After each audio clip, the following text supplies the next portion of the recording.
First round of FIDE online Nations Cup 2020 started with a bang. We saw Fabiano Caruana downing Vidit Gujarati and grinding him till the very end with his two bishops against one lonely knight.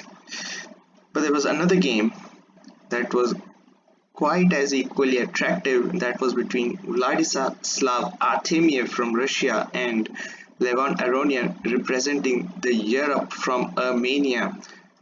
Let's have a look at that game. That was quite a game with Vladislav Artemiev with white pieces starting with d4, Aronian with knight f6, and he's playing a Nimzo Indian defense in this position, and the bishop d2 from Vladislav.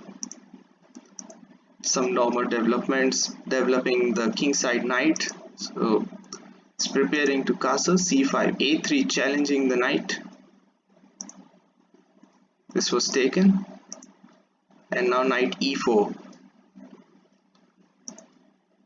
Rook c1, defending the bishop.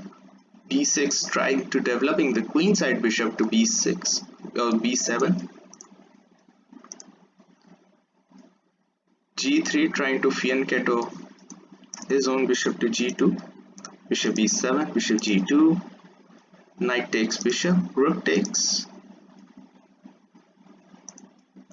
pawn takes, and now queen takes, not knight takes because this bishop is unprotected.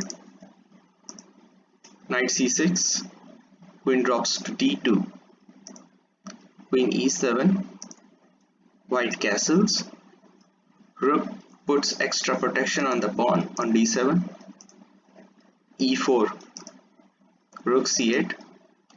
So some normal stuff going on with both sides trying to gain a middle ground. Knight exchange declined, a6 stopping this knight b5, pressurizing on d6, rook e3, queen c7, h3, stopping knight g4, hassling the rook, h6, making a king cover,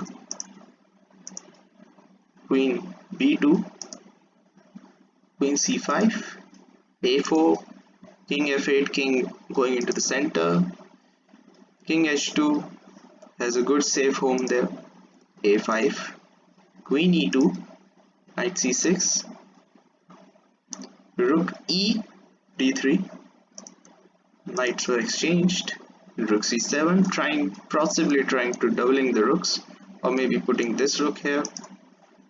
Let's see. Queen d2, more pressure on d6, so this might come, and this is what happens. Rook d3, rook tucks back just a bit. Now more protection this time by the king. f4, bishop c6, rook goes to f1. So Artemiev is planning something wicked in this position, something to hit on f7 we might see, and he could have simply played king f8 and king would have been quite safe that position. He goes g5. Now this gives him a very good chance to pull off a super move, that is rook d5. Wow, I think looking at this move, it would have stunned Aronian, and most importantly Karpov would have been proud of this move, because this is one of the greatest interference moves that I would have ever seen. What a beautiful move rook d5 is. Well, three pieces are attacking this. Well, queen cannot take it straight away. Aronian took it with the bishop. Let's see what happens if it takes with the pawn. Now watch what happens. Queen takes g5 check, king f8, Queen h6 check, king e7, queen f6 check. There's a good strategy going on here. King e8, queen h8 check, king e7, and now a very good strategy here is to play queen h4 check. And once king goes to e8, then e takes d5. Wow, so many things are threatened in this position. Pawn threatening the bishop. The queen and bishop are somewhat cut from king's connection. Simple threat is to play rook e1 and queen h8 mate. This is very prominent indeed. Rook e7 not possible because of queen takes rook at the moment. Rook e7 cannot be possible because of queen h8, and so many nasty things landing here. So in this position, Aronian took it with his bishop. But since queen's connection was cut, so a very devastating attack on the king's side by Artemiev. King f8. Now pawn takes, c takes. He could have played e takes, won't have mattered much. And now rook e7. If e takes d5, then would have seen rook f5 and things would have been nasty. And now another brilliant move from Artemiev, e5. And if e takes d5, then e6 is just winning on the spot. Rook cannot take because of queen takes rook, and a lot of things landing on this pawn. Of course, pawn cannot take it because of the pin. Wow, Artemiev is landing punch after punch after punch. Now rook c8, rook f4. So a very cool rook lift right after rook d5. This pawn was taken, and now rook c4. Pawn takes, queen h6 check, king e8, and he gives up his queen for two rooks. In fact, queen and bishop against two rooks. This is a winning endgame.